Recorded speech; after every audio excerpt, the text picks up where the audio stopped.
What if I told you that some Bible translations say we'll be punished for sins we didn't even know we'd committed? Really? Can I come out? Yeah, go on. My Bible says, "Now, if a person sins and does any of the things which the Lord has commanded not to be done, though he was unaware, he is still guilty and shall bear his punishment."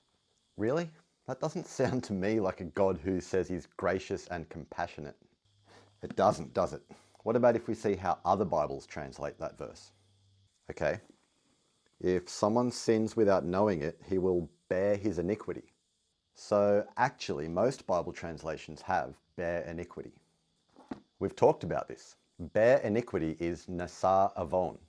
Yeah, which means you carry around your iniquity as a burden. But the sin offerings and guilt offerings and atonement remove iniquity? Yeah.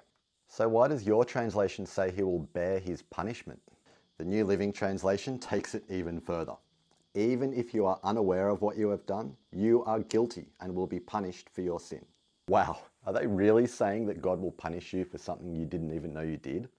The question is, why do most translations have it as bear iniquity, but some translate it as punishment? Especially if God's character is gracious and compassionate. So actually that verse will help us out. When God reveals his character to Abraham, he defines himself as Yahweh, compassionate and gracious, who forgives iniquity.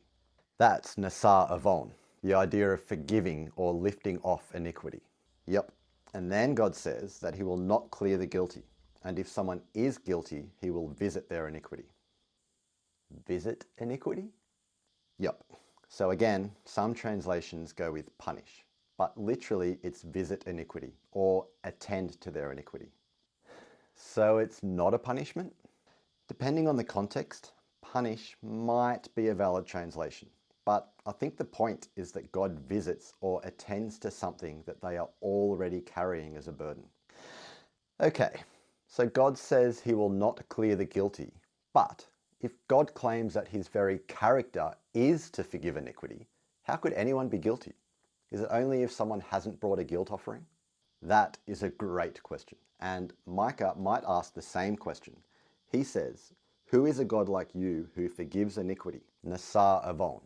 He doesn't hold on to his anger because he delights to show mercy. If God delights to show mercy, how could anyone be carrying iniquity? Are they holding on to their burden of iniquity? In a sense, yeah, they are holding on to their burden.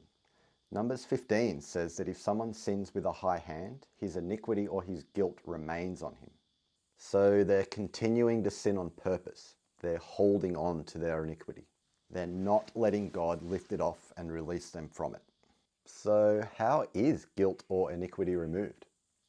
Well, surprisingly, often in Leviticus, people could avoid iniquity simply by taking a bath. Leviticus 17 says, "But if he does not wash his clothes and bathe himself, he will bear his iniquity." Okay.